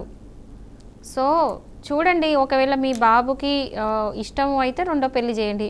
అది కంప్లీట్లీ మీ ఇష్టము, నేను ఇచ్చే సజెషన్ కాదు అది. ఎందుకంటే ఇప్పుడు అబ్బాయికి అమ్మాయి కావాలి, పాప కావాలనుకుంటే వాళ్ళ లైఫ్లో ఆ చిన్న పాప లైఫ్ ఇంపార్టెంట్ కాబట్టి ఆమె రమ్మని చెప్పేసి కోర్టులో మీరు కేసు వేయొచ్చు. ఏంటంటే దాని రెస్టిట్యూషన్ ఆఫ్ కాంజుగల్ రైట్స్ అంటారు. కాకపోతే ఏంటంటే సెక్షన్ 9 సిపిసి ప్రకారం వేయాలి. మామూలుగా మాకు హిందూస్కి అన్నిటికీ కూడా ఉంటుంది, బట్ ఈ క్రిస్టియన్స్కి ముస్లిమ్స్కి ఇది సిపిసి వస్తుంది. సో సెక్షన్ 9 వేయాలి. సో ఒకసారి అలియా బేగం గారు, మీకు మంచి సజెషన్ ఏంటంటే మీ పెద్దల్ని ఎవరైనా తీసుకెళ్ళి అటువైపు తరపున కూడా వాళ్ళ సైడ్ నుంచి పెద్దల్ని తీసుకొచ్చి ఇరు వర్గాలు ఒక చోట కూర్చొని అసలు ఆవిడకి ఉన్నటువంటి సమస్య ఏంటి, ఎందుకు రానంటుంది, ఇద్దరి మధ్య ఏమైందని పెద్ద మనుషుల ద్వారా మాట్లాడుకొని పెద్ద మనుషుల త్రూ వెళ్తే మీకు సమస్యకు పరిష్కారం దొరికే అవకాశాలు ఉన్నాయండి. అదొక బెస్ట్ సజెషన్ మీకు. ఆల్రెడీ మాట్లాడారు, వినట్లేదు అంటుంది తను. ఎస్. అయితే ఇప్పుడు సో జనరల్ ఏంటంటే ఇప్పుడు రెస్ట్రిక్షన్ ఆఫ్ కాంజుగల్ రైట్స్ ఇప్పుడు టాపిక్ వచ్చిందిగా చెప్తున్నా. ఇప్పుడు హిందూస్కి ఏంటంటే రెస్ట్రిక్షన్ ఆఫ్ కాంజుగల్ రైట్స్ ఏంటంటే ఒకవేళ భార్య కనుక రావట్లేదు ఫర్ నో రీజన్, అంటే ఎలాంటి ప్రాపర్ రీజన్ లేకుండా అత్తగారింటికి రావట్లేదు, హస్బెండ్తో ఉండట్లేదు అని అన్నప్పుడు హస్బెండ్ వైఫ్ మీద వేయొచ్చు. సో అది section 9 of Hindu marriage act కిందకు వస్తుంది. So restriction of conjugal rights not just హిందూస్కి, ముస్లిమ్స్ అండ్ క్రిస్టియన్స్ కూడా ఉంటుంది. బట్ ఇక్కడ ఏంటంటే యాక్ట్ మారిపోతుంది, ఇక్కడ ఏంటంటే ఇది మారిపోతుంది. సో ప్రావిజన్స్ మారిపోతాయి. ఇక్కడ ఏంటంటే హిందూ మ్యారేజ్ యాక్ట్ రాకుండా సిపిసి వస్తుంది. సిపిసిలో కూడా మళ్ళీ సెక్షన్ 9 ఉంటుంది. ఈ సెక్షన్ 9 ప్రకారం రెస్ట్రిక్షన్ ఆఫ్ కాంజుగల్ రైట్స్ వేయొచ్చు. క్రిస్టియన్స్ అయినా ముస్లిమ్స్ అయినా ఒకవేళ మీ వైఫ్ వెనక్కి రావాలి, ఒకవేళ తను ఎలాంటి ప్రాపర్ రీజనబుల్ కాజ్ లేకుండా మీ అంటే కాపురం చేయట్లేదు, ఇంటికి రావట్లేదు అన్నప్పుడు వేసే కేసు ఇది. సో దాని తగ్గట్టు వేసుకోవచ్చు. అంటే డివోర్స్ అవ్వలేదు కదా మేడం? డివోర్స్కి సంబంధం లేదండి. ఇప్పుడు వైఫ్ మీకు అర్థం కానట్టుంది. ఇప్పుడు ఏంటంటే ఒకవేళ హస్బెండ్ వైఫ్ కలిసి ఉన్నప్పుడు సడన్గా వైఫ్ వెళ్ళిపోతుంది హస్బెండ్ వదిలేసి, అంటే ఆ మ్యాట్రిమోనియల్ సొసైటీ నుంచి విత్డ్రా చేసుకొని వెళ్ళిపోయింది for no reason, proper reason లేకుండా వెళ్ళిపోయినప్పుడు హస్బెండ్కి ఏ రెమెడీ ఉంటుంది అంటే రెస్ట్రిక్షన్ ఆఫ్ కాంజుగల్ రైట్స్ వెయ్యాలి. వేస్తే ఏంటంటే కోర్టు త్రూ పిలవడం, నువ్వు వచ్చి మళ్ళీ నాతో నుండు అని చెప్పి హస్బెండ్ వేయడం, అంటే తిరిగి వచ్చి కాపురం చెయ్యి అని చెప్పేసి అడగడం. అప్పుడు ఏంటంటే వైఫ్ కోర్టుకు వచ్చి సమాధానం చెప్పాలి, ఎందుకు రావట్లేదు అత్తగారింటికి, హస్బెండ్ జాయిన్ ఎందుకు అవ్వట్లేదు అని చెప్పేసి వచ్చి కోర్టులో ఆమె కౌంటర్ వేయాలి, రెస్పాన్స్ ఇవ్వాలి, రిప్లై ఇవ్వాలి బేసికలీ. సో ఒకవేళ కాన్స్టిట్యూషన్ కాంజుగల్ రైట్స్లో కేసు విన్ అయితే హస్బెండ్ కోర్టు నుంచి ఆర్డర్స్ పోతాయి, అమ్మ తిరిగి వెళ్ళి మీ హస్బెండ్తో ఉండు అని చెప్పి కోర్టే చెప్తుంది. సో అలాంటి ఆర్డర్స్ ఇవ్వడం జరుగుతుంది. దీన్ని రెస్ట్రిక్షన్ కాంజుగల్ రైట్స్ అంటారు. సో ఇది ఓన్లీ హిందూస్కే కాదు, క్రిస్టియన్స్కి ముస్లిమ్స్ కూడా ఉంది. బట్ ఏంటంటే ఇక్కడ యాక్ట్ మారిపోతుంది అంతే. ఎస్, బీఆర్కే న్యాయవేదిక కార్యక్రమం గురించి మనం మరింత మాట్లాడే ముందు ఒక బ్రేకింగ్ న్యూస్ ఉంది, అది చూద్దాం.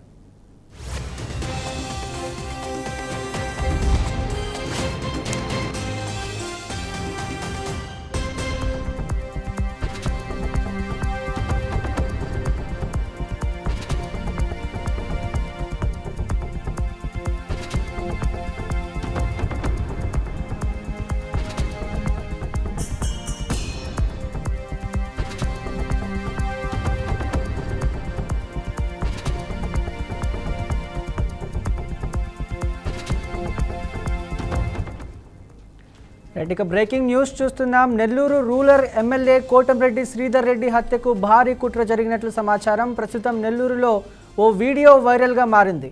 అందులో ఎమ్మెల్యే కోటంరెడ్డిని చంపితే డబ్బే డబ్బు అంటూ మాటలున్నాయి.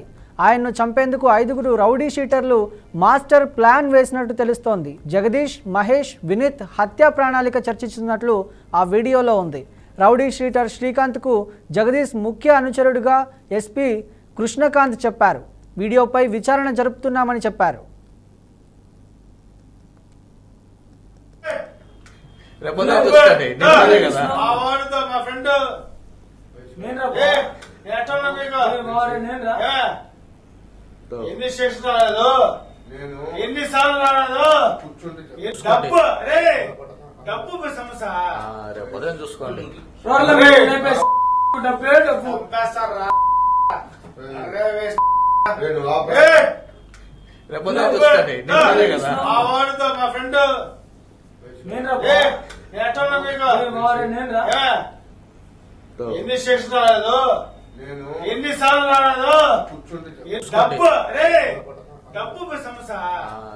చూసుకోండి. చూసుకోండి.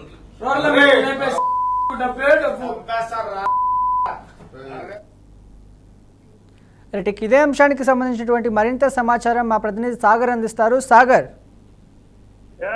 ప్రస్తుతం నెల్లూరులో ఓ వీడియో ఒకటి సంచలనం సృష్టిస్తుంది. ఇటు రాష్ట్ర వ్యాప్తంగా ఆ వీడియోలో సారాంశం ఏంటంటే సుమారుగా 7 మంది వ్యక్తులు, అంటే ఓ వ్యక్తి వీడియో తీస్తున్నారు, మరో 6 మంది ఆ దృశ్యాల్లో కనిపిస్తున్నారు. వీళ్ళంతా కూడా రౌడీ షీటర్లు జగదీష్, వినీత్, అలాగే మరొక వ్యక్తితో పాటు మొత్తం మీద 6 మంది వ్యక్తులు ఉన్నారు. ఈ 6 మంది సంభాషణ కూడా నెల్లూరు రూరల్ ఎమ్మెల్యే కోటంరెడ్డి శ్రీధర్ రెడ్డిని హత్య చేస్తే డబ్బులే డబ్బులు అనే విధంగా సంభాషిస్తూ ఉన్న వీడియో ఇప్పుడు బయట వచ్చింది. దీంతో ప్రధానంగా మనం చూసుకోవాల్సింది, ఇప్పటికే రౌడీ షీటర్ శ్రీకాంత్ ఎవరైతే ఈ మధ్య మొత్తం రాష్ట్రం అంతా కూడా ఒక పెరోల్ వ్యవహారంలో బయటకు వచ్చిన పేరు శ్రీకాంత్ కి దగ్గర అనుచరులు ఈ రౌడీ శేఖర్ శ్రీకాంత్ వ్యవహారంలోనే ఇప్పటికే పోలీసు అదుపులో ఉన్న జగదీష్, పాల్ జగదీష్ అంటారు ఇతన్ని.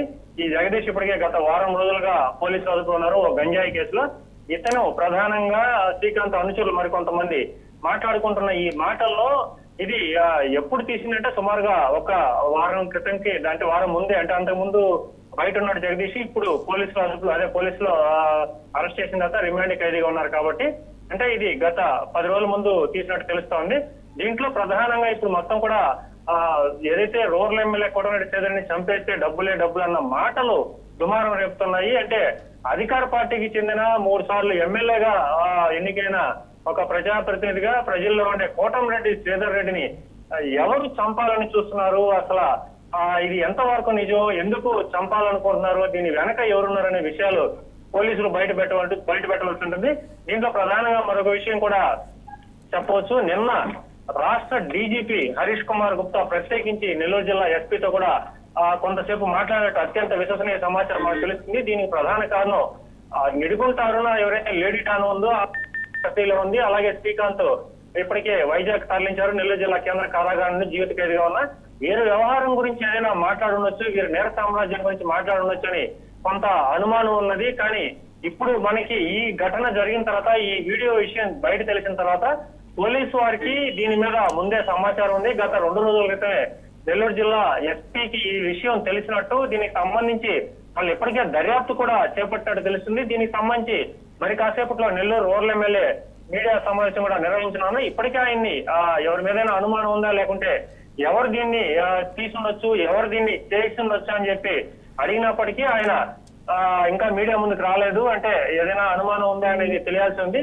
మరొక ముఖ్య విషయం కూడా ఇప్పుడు చర్చించుకోవాలి. ఎందుకంటే అధికార పార్టీలో ఉన్నారు, వాళ్ళకి హై స్థాయిలో సెక్యూరిటీ ఉంటుంది. నెల్లూరు రూరల్ లో కోటమిరెడ్డి శ్రీధర్ రెడ్డికి ఎదురు కూడా ఎవరు లేరు. వైసీపీకి సంబంధించిన అంత పెద్ద నేతలు, క్రైమ్ ఉండే వ్యవహారంలో ఉండే నాయకులు కూడా ఎవరు లేరు. మాజీ ఎమ్మెల్యేలు కూడా ఎక్కడా కూడా హత్యల్లో పాల్గొనడం, లేకుంటే పెద్ద నేర సామ్రాజ్యాలు ఎవరికి లేవు. కాబట్టి ఇప్పుడు ఈ కోటమిరెడ్డి శ్రీధర్ రెడ్డికి సంబంధించి బయట వచ్చిన ఈ వీడియో, అసలు దాని ఇంటెన్షన్ ఏంది, దాని మోటివ్ ఏంటి, ఆ వీడియో వెనక ఎవరున్నారు, అసలు ఆ వీడియోని ఎందుకు రూపొందించారు, అత్యంత ఒక ఎమ్మెల్యే 3 సార్లు ఎమ్మెల్యే స్థాయి ఉండే వ్యక్తి, అలాగే ప్రజల్లో ఉండే వ్యక్తిని చంపాలా అనుకుని ఏదైనా రహస్యంగా ఏదైనా ప్లాన్ చేసినా కూడా అత్యంత గోప్యంగా ఉంచుతారు. అత్యంత రహస్యంగా చేసే ఆ ప్రక్రియని ఒక వ్యక్తి మాత్రం దర్జాగా వీడియో తీస్తున్నట్టు, మరో 6 మంది వాళ్ళ నోటికి వచ్చినట్టు కూడా మాట్లాడుతూనే ఉన్నారు. అంటే దీంట్లో ప్రధానంగా అందరికీ తెలిసిన వ్యక్తి జగదీష్. ఈయన సుమారుగా 3-4 హత్యల్లో కేసుల్లో ఉన్నారు. ఈ మధ్య రౌడీ షీటర్ శ్రీకాంత్ వ్యవహారంలో, అలాగే ఆయన ప్రియురాలు లేడీ డాన్ అరుణ వ్యవహారానికి సంబంధించిన వీడియోలో కూడా జగదీషే బయటికి వదిలారు. అదంటే వాళ్ళకి రౌడీ షీటర్లు, రౌడీ గ్యాంగుల మధ్య కోపంతోనే ఈ విధంగా వ్యవహరించారని చెప్పి అప్పుడు అనుకున్నా. ఇప్పుడు జగదీష్ ఈ వీడియోలో మళ్ళా కూడా జగదీష్ కనిపిస్తున్నాడు.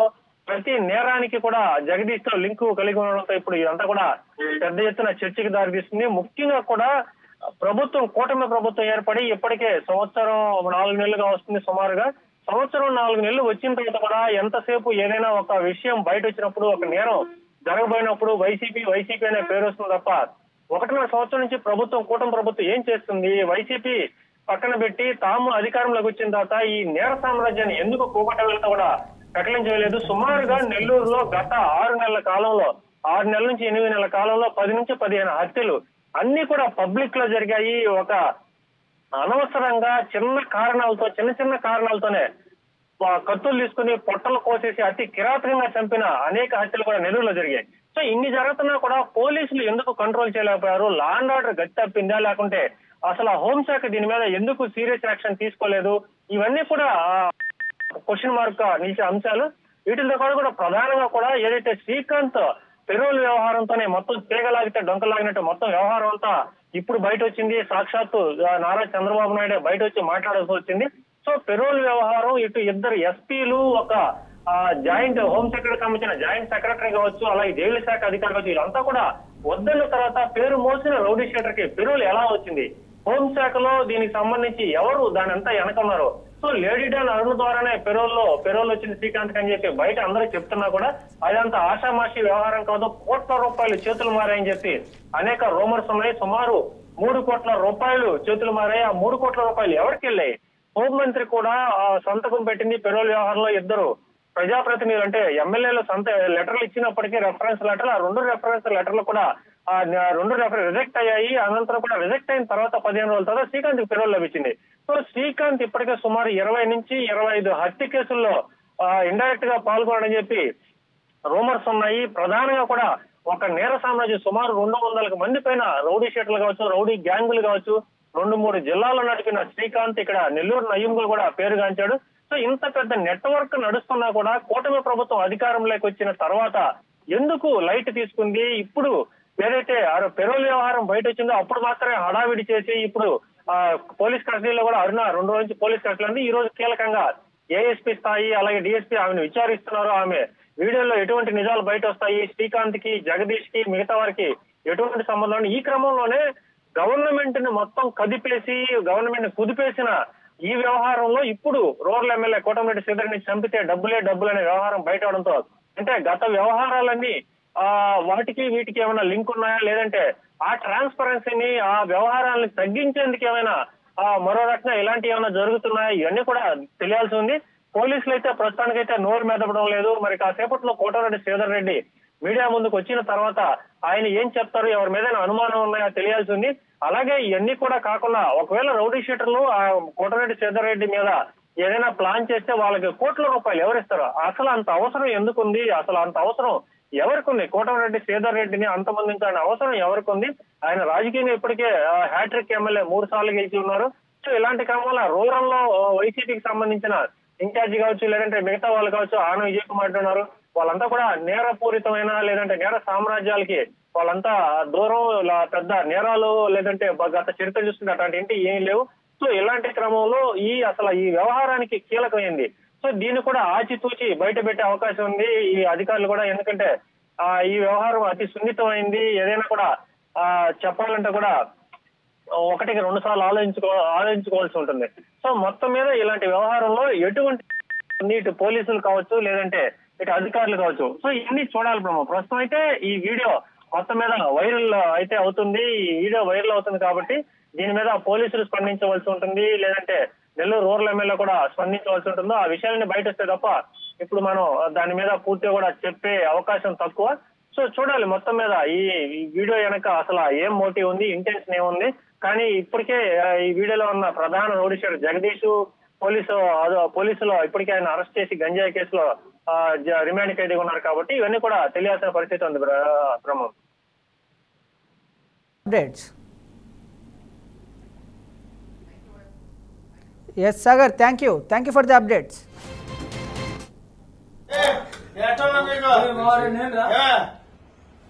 ఎన్ని స్టేషన్ రాలేదు, ఎన్నిసార్లు రాలేదు, డబ్బు సమస్య రేపు ఉదయం చూసుకోండి.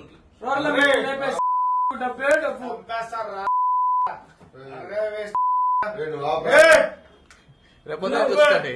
కదా ఆ వాడితో మా ఫ్రెండ్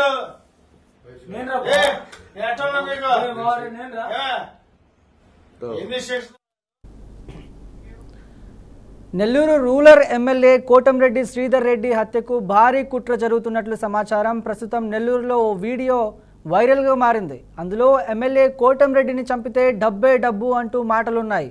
ఆయన్ను చంపేందుకు 5 రౌడీ షీటర్లు మాస్టర్ ప్లాన్ వేసినట్లు తెలుస్తోంది. జగదీష్, మహేష్, వినీత్ హత్యా ప్రణాళిక చర్చిస్తున్నట్లు ఆ వీడియోలో ఉంది. రౌడీ షీటర్ శ్రీకాంత్కు, జగదీష్కు మధ్య ముఖ్య అనుచరుడుగా ఎస్పీ కృష్ణకాంత్ చెప్పారు. వీడియోపై విచారణ జరుపుతున్నామని చెప్పారు.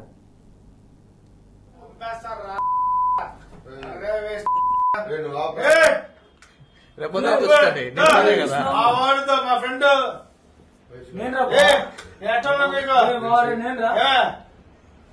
ఎన్ని స్టేషన్ రాలేదు, ఎన్నిసార్లు రాలేదు, డబ్బు సమస్య రేపు ఉదయం చూసుకోండి.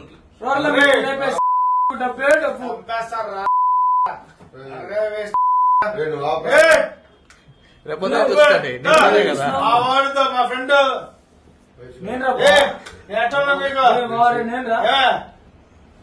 ఎన్ని స్టేషన్ రాలేదు, ఎన్నిసార్లు రాలేదు,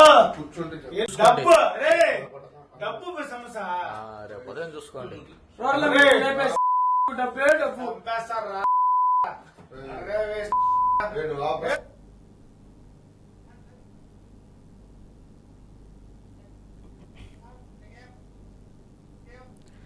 నెల్లూరు రూరల్ ఎమ్మెల్యే కోటంరెడ్డి శ్రీధర్ రెడ్డి హత్యకు భారీ కుట్ర జరుగుతున్నట్లు సమాచారం. ప్రస్తుతం నెల్లూరులో ఓ వీడియో వైరల్గా మారింది. అందులో ఎమ్మెల్యే కోటంరెడ్డిని చంపితే డబ్బే డబ్బు అంటూ మాటలున్నాయి. ఆయన్ను చంపేందుకు 5గురు రౌడీ షీటర్లు మాస్టర్ ప్లాన్ వేసినట్లు తెలుస్తోంది. జగదీష్, మహేష్, వినీత్ హత్యా ప్రణాళిక చర్చిస్తున్నట్లు ఆ వీడియోలో ఉంది. రౌడీ షీటర్కు శ్రీకాంత్, జగదీష్ మధ్య అనుచరుడిగా ఎస్పీ కృష్ణకాంత్ చెప్పారు. వీడియోపై విచారణ జరుపుతున్నామని చెప్పారు. రైట్, ఇదే అంశానికి సంబంధించినటువంటి మరింత సమాచారం మా మేనేజింగ్ ఎడిటర్ చిదంబరెడ్డి అందిస్తారు. Chidambareddy, over to you.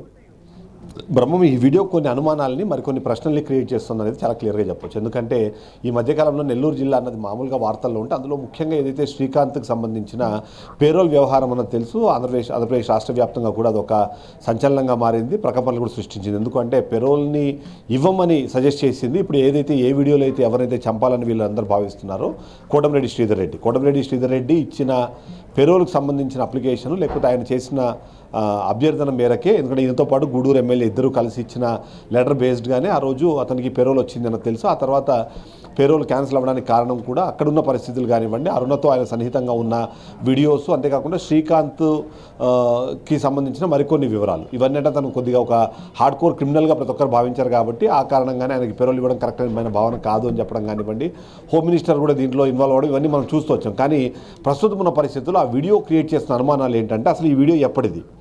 ఆ వీడియో అంటే పేరోల్ వచ్చి క్యాన్సిల్ అయిన తర్వాత జరిగిన వీడియోనా, పేరోల్ రావడం కన్నా ముందు ఉన్న వీడియోనా ఏంటది? ఎందుకంటే పేరోల్కి వీళ్ళు అప్లై చేసింది almost in the month of ఏప్రిల్లో ఆ టైంలో వీళ్ళు పేరోల్కి అప్లై చేస్తారు. ఆ టైంలోనే ఆ లెటర్ ఇచ్చింది కూడా కోటంరెడ్డి శ్రీధర్ రెడ్డి ఏప్రిల్ నుంచి మనం ఆగస్టులో మాట్లాడుకుంటే గత 4 నెలల నుంచి అతని మీద ఎందుకు కుట్రకు ప్రయత్నం చేస్తారా, ఆ హత్యకు ఎందుకు ప్రణాళిక రచిస్తారో అన్నది ఒకటైతే, అది అంతకు ముందు జరిగిన వీడియోనా అది ఇప్పుడు రిలీజ్ చేస్తారు. ఎందుకంటే మనం కూడా చూసాం అరుణకు సంబంధించి, శ్రీకాంత్కి సంబంధించిన ఆ ప్రైవేట్ వీడియోస్ కానివ్వండి, ఏదైతే ఆయన జైల్లో నుంచి వచ్చి హాస్పిటల్లో ఉన్నప్పుడు వాళ్ళిద్దరూ సన్నిహితంగా ఉన్న వీడియోలు కానివ్వండి, పాత వీడియోలు అంటే దాదాపుగా 1 సంవత్సరం కాలం బ్యాక్ వీడియోస్ని తీసుకొచ్చి ఇప్పుడు రిలీజ్ చేశారన్న ఆరోపణలు కూడా వినిపించిన నేపథ్యంలో ఇప్పుడు ఈ వీడియో ఎప్పటిది? ఈ వీడియోలో వీళ్ళు మాట్లాడుకున్న నేపథ్యం ఏంటి? అప్పుడు శ్రీకాంత్ కానివ్వండి లేకపోతే జగదీష్ కానీ, ఎందుకంటే మనమే చూసాము అరుణ మనకు అంటే బీఆర్కే న్యూస్తో ఎక్స్క్లూజివ్గా మాట్లాడినప్పుడు కూడా మా మధ్యలో అంటే నాకు శ్రీకాంత్కి మధ్యలో ఒక వివాదాన్ని లేపే ప్రయత్నం చేస్తున్నది జగదీష్, అతని జగ్గుబాయ్ అంటారు. అతను మమ్మల్ని విడిదేయడం కోసం ఏదైతే అప్పుడు రిలీజ్ అయిన వీడియోలు కూడా జగదీష్ తీసిన వీడియోలని కూడా తను ఆరోపించడం కానివ్వండి, ఆ కుట్రకు మొత్తానికి సూత్రధారుగా ఆమె చెప్తూ వచ్చింది జగదీష్ పేరు. ఇప్పుడు అదే జగదీష్ ఇప్పుడు ఇదే వీడియోలో నిలబడుకొని హత్యకు సంబంధించిన ప్రణాళికకు సంబంధించిన మాటలు మాట్లాడడం కానివ్వండి, చంపితే డబ్బులు వస్తాయనే విషయం మాట్లాడడం కానివ్వండి చూస్తుంటే అనుమానాలు అయితే చాలానే రేకెత్తున్నాయి. దానికి తగ్గట్టుగా మరి కొన్ని ప్రశ్నలు వస్తున్నాయి. ఈ ప్రశ్నలు ఏంటంటే అసలు ఈ వీడియో తీసింది ఎవరు? ఆ వీడియో ఈ టైంలో ఎందుకు రిలీజ్ అయింది? ఎందుకంటే అది పాతదైనా కొత్తదైనా సరే ఇప్పటికిప్పుడు ఎమ్మెల్యే కోటంరెడ్డి శ్రీధర్ రెడ్డిని చంపడం ద్వారానో లేకపోతే అతన్ని హత్య చేయడం ద్వారానో వచ్చే లాభం ఏంటంటే, ఎందుకంటే అతన్ని చంపాలి అంటే అయితే రాజకీయ ప్రత్యర్థులు అయి ఉండాలి, లేదా ఆయనతో విభేదించి ఉన్న వాళ్ళైనా అయి ఉండాలి. అంటే విభేదించి ఇప్పటికిప్పుడు కోటంరెడ్డి శ్రీధర్ రెడ్డికి సంబంధించిన వ్యవహార శైలి కానివ్వండి, అతను ఉన్న పరిస్థితి కానీ చూస్తుంటే ఇప్పుడు ఆయన కుటుంబ ప్రభుత్వంలో చాలా కంఫర్ట్గా ఉన్నారు. అంతేకాకుండా ఇప్పుడు ఆయనని హత్య చేయాల్సిన అవసరం కానివ్వండి, అలాంటి ఆలోచన విధానం కానివ్వండి కూటమి ప్రభుత్వానికి ఉండాల్సిన అవసరం అసలే లేదు. దీనితో వైసీపీ నుంచి ఎవరైనా వాళ్ళని ప్రోత్సహించారా అనడానికి వైసీపీ అతని పెద్దగా కన్సిడర్ చేయట్లేదు. ఈ సందర్భంలో కోటంరెడ్డి శ్రీధర్ రెడ్డి చంపాలన్న ఆలోచన కానివ్వండి, ఉద్దేశం కానీ ఎవరికి ఉంటుంది?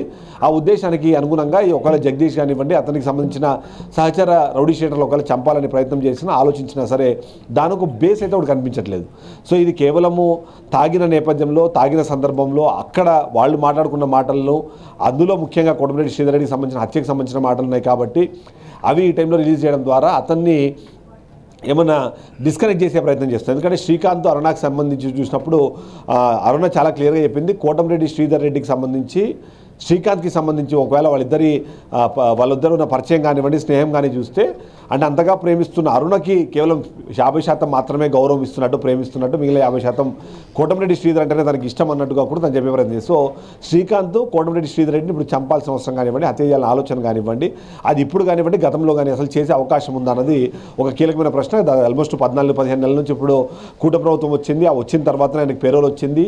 ఆ పేరోల్ రావడానికి కారణం కూడా శ్రీకాంత్ అనుకున్న కోటంరెడ్డి శ్రీధర్ రెడ్డి అనుకున్నప్పుడు ఆయన చంపాలన్న ఉద్దేశం శ్రీకాంత్ ఎందుకు చేస్తారు? అలా కాకుండా శ్రీకాంత్ పేరోల్ రావడానికి కారణం కోటమిరెడ్డి శ్రీధర్ రెడ్డి. అంతేకాకుండా ఈ మధ్యకాలంలో శ్రీకాంత్కి జగదీష్కి మధ్యలో కూడా విభేదాలు ఉన్నాయి అనే డిస్కషన్ జరుగుతున్న నేపథ్యంలో, లేకపోతే ఆ తరహా ఆలోచన విధానాన్ని అరుణ ప్రపంచాన్ని చెప్పే ప్రయత్నం చేస్తున్న నేపథ్యంలో ఒకవేళ నిజంగా అది నిజమైతే కోటమిరెడ్డి శ్రీధర్ రెడ్డి శ్రీకాంత్కి సపోర్టివ్గా ఉన్నారు అనే ఒక కారణంతోనే చంపాలన్న ఆలోచన కానివ్వండి, లేదా ఆ తరహా డిస్కషన్ కానీ చేస్తుండాలన్న ఒక విశ్లేషణ మనకు వినిపిస్తోంది. ఏ విధంగా చూసినా సరే కోటమిరెడ్డి శ్రీధర్ రెడ్డికి సంబంధించి వాళ్ళు మాట్లాడుకున్న మాటలు కానివ్వండి, ఆ చంపాలన్న ఆలోచన కానివ్వండి, అవన్నీ కూడా ఆ తాగిన నేపథ్యంలో అక్కడ జరుగుతున్న డిస్కషన్లో భాగంగా వచ్చిన మాటలు. ఎందుకంటే మనం చూస్తున్నా కూడా దాదాపు ఒక 30 నుంచి 30 సెకండ్ల వీడియో మాత్రమే చూస్తున్నాము. ఆ వీడియో మొత్తం నిడివి ఎంత, అందులో ఈ పార్ట్ని మాత్రమే కట్ చేసి ఏమైనా రిలీజ్ చేశారా? అంతేకాకుండా వచ్చిన వీడియోలో కూడా మనం చూసాం కొద్దిగా లిప్సింక్ కూడా ప్రాబ్లం ఉంది. అంటే అది ఎవరో ఒకరు ఎడిట్ చేసి, అది కూడా అంటే ఇది ప్రొఫెషనల్ ఎడిటింగ్ కాకుండా అన్ప్రొఫెషనల్గా ఎడిట్ చేసి వాటిని ఏవైతే ఫ్రీ ఎడిటింగ్ సాఫ్ట్వేర్స్ ఉంటాయి వాటిలో వేసిన మాత్రం ఇట్లాంటి ఆడియో నాన్ సింక్ అన్న ప్రాబ్లమ్స్ వస్తున్నాయి. అంటే ఇవి చూస్తే మాత్రం ఖచ్చితంగా ఎవరో కావాలనే ఈ సమయంలోనే ఈ వీడియో రిలీజ్ చేశారు. ఈ వీడియో రిలీజ్ చేసే క్రమంలో శ్రీకాంత్కి అలాగే కోటమిరెడ్డి శ్రీధర్ రెడ్డికి మధ్యలో విభేదాలు ఉన్నాయనే చెప్పే ప్రయత్నము. అంతేకాకుండా కోటమిరెడ్డి శ్రీధర్ రెడ్డి ఇప్పుడు ఎంతైనా కానీ అంటే మనం అబ్జర్వ్ చేస్తున్నాం, ఆయన అంటే కూటమి ప్రభుత్వంలో కీలకమైన ఎమ్మెల్యేగా ఉన్నారు, నెల్లూరు జిల్లాకు సంబంధించిన కీలకమైన నాయకుడిగా ఉన్నప్పుడు ఇప్పుడు ఆయనకి శ్రీకాంత్ ద్వారా ఒక ప్రాణాపాయం ఉంది అనే ఒక విషయాన్ని ప్రజలకు తీసుకెళ్లడం ద్వారా శ్రీకాంత్ ఈ విధంగా ఏమైనా బుక్ చేసే ప్రయత్నం చేస్తున్నారన్న ఒక అనుమానం కూడా వ్యక్తమవుతుంది. సో ఈ విధంగా చూస్తే మాత్రం ఆ వీడియో ద్వారా ఎవరో లబ్ధి పొందే ప్రయత్నం చేస్తున్నారు. ఆ లబ్ధి ఎలాంటిది, ఆ లబ్ధి కేవలం శ్రీకాంత్ సెంట్రిక్గా జరుగుతుందా లేకపోతే కోటమిరెడ్డి శ్రీధర్ రెడ్డి సెంట్రిక్గా జరుగుతుందా అన్నది మాత్రం చూడాల్సి ఉంటుంది. దీనికి తోడు కీలకమైన అంశాలు ఇక్కడ మాట్లాడుకోవాల్సింది మనము, ఆ వీడియో ఏదైతే రిలీజ్ అయిన తర్వాత ఎస్పీ దాని గురించి మాట్లాడారో ఆయన కూడా శ్రీకాంత్ జగదీష్కి అంటే శ్రీకాంత్ అనుచరుడుగా జగదీష్ని గుర్తించారని చెప్పిన నేపథ్యంలో శ్రీకాంత్కి దీని వెనకాల ఉన్నారు అన్న విషయాన్ని తీసుకెళ్లే ప్రయత్నం చేస్తున్నారా? ఇప్పుడు ఈ పెరోల్కి సంబంధించిన ఇష్యూ కూడా ఇప్పటికే మనం చూసాము, దాని మీద కూడా పెద్ద స్థాయిలో చర్చ జరిగింది, దానికి సంబంధించిన రచ్చ రేకెత్తిన నేపథ్యంలో ఇప్పుడు దాని నుంచి ఏమైనా డైవర్షన్లో భాగంగా ఏమైనా ఈ వీడియోని ఈ టైంలో రిలీజ్ చేశారన్న ఒక పాయింట్ కూడా కొంతమంది తెరపైకి తీసుకొచ్చే ప్రయత్నం చేస్తున్నారు. ఓవరాల్గా చూస్తే మాత్రం అయితే శ్రీకాంత్ ఇప్పుడు అక్కడ ఉన్నాడు కాబట్టి శ్రీకాంత్కి దీనికి ఏమైనా సంబంధం ఉందా అన్నది ఒకటి డిస్కషన్ జరగాలి. అంతేకాకుండా జగదీష్ ఆల్రెడీ ఉన్నారు కాబట్టి జగదీష్ని అరెస్ట్ చేసి అసలు ఆ వీడియో మాట్లాడిన సందర్భం ఏంటి, ఆ పరిస్థితి ఏంటి, ఇప్పుడు ఆ వీడియో వచ్చిన నేపథ్యంలో అది ఈ మధ్యకాలంలో ఏమైనా మాట్లాడారా, మాట్లాడే నేపథ్యంలో వాళ్ళని ప్రోత్సహిస్తున్న వ్యక్తి ఎవరు, ఒకవేళ నిజంగానే ప్రోత్సహిస్తే ఆ డబ్బు అంటున్నారంటే ఎవరు ఆ డబ్బులు ఇస్తామంటున్నారు, అది సుపారీ హత్యనా లేకపోతే ఆయన చంపేసి వెళ్ళాము అని అంటే ఎవరైనా డబ్బులు ఇస్తామని ఆల్రెడీ చెప్పారా, ఎక్కడైనా డిస్కషన్ జరుగుతుందా, ఈ పాయింట్స్ మీద కూడా ఖచ్చితంగా విచారణ జరగాల్సిన అవసరం ఉంటుంది. కాబట్టి ఓవరాల్గా చూస్తే మాత్రం ఈ వీడియో అయితే మాత్రం చాలా అనుమానాలని అలాగే ప్రశ్నలు కూడా రేకెత్తిస్తున్నట్టుగా మనం చెప్పాలి. Brahma right, thank you for the update Chidambareddy.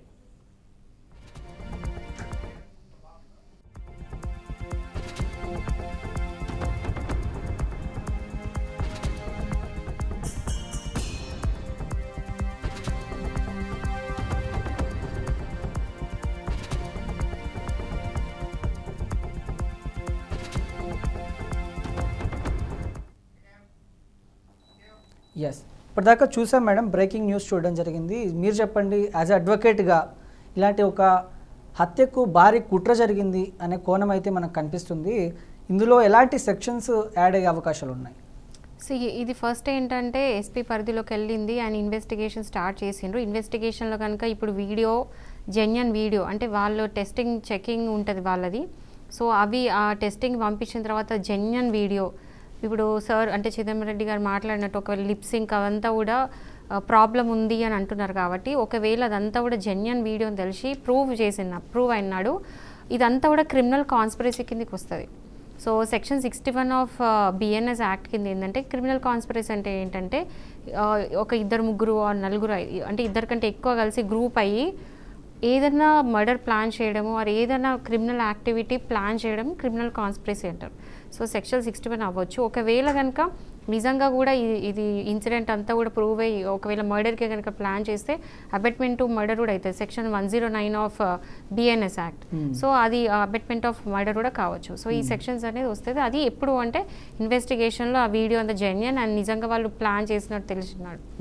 అంటే శిక్ష పడే అవకాశాలు ఎంతవరకు ఉన్నాయి? అంటే ఒకవేళ అటువైపు ఉన్నది ఎమ్మెల్యే కాబట్టి ఎమ్మెల్యే అయినా ఎవరు అయినా సరే ఒక పర్సన్ మీద ఇట్లాంటి కాన్స్పిరసీ అయింది ఆర్ మర్డర్ ప్లాన్ జరిగిందంటే మాత్రం అదే సెక్షన్స్ అప్లై అవుతాయి. బట్ ఎమ్మెల్యే కాబట్టి కొంచెం క్విక్గా జరిగే అవకాశం ఉంది ఇన్వెస్టిగేషన్, ఎందుకంటే అక్కడ థ్రెట్ అయ్యే ఛాన్స్ ఉంది, మర్డర్ థ్రెట్ ఉంది కాబట్టి ఫాస్ట్ ఇన్వెస్టిగేషన్ మాత్రం అవుతుంది ఇక్కడ. సో దాని తగ్గట్టు శిక్ష పడుద్ది.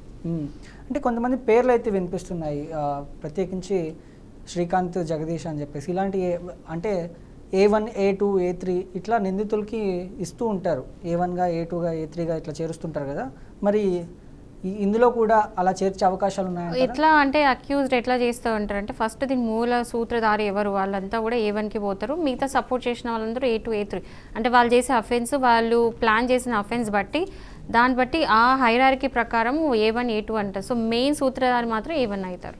సో ఒకవేళ కనుక ఇదంతా ప్రూవ్ అయితే ఈ సెక్షన్స్ అప్లై చేస్తే మినిమం 77 years వరకు పడే అవకాశం ఉంది జైలు శిక్ష.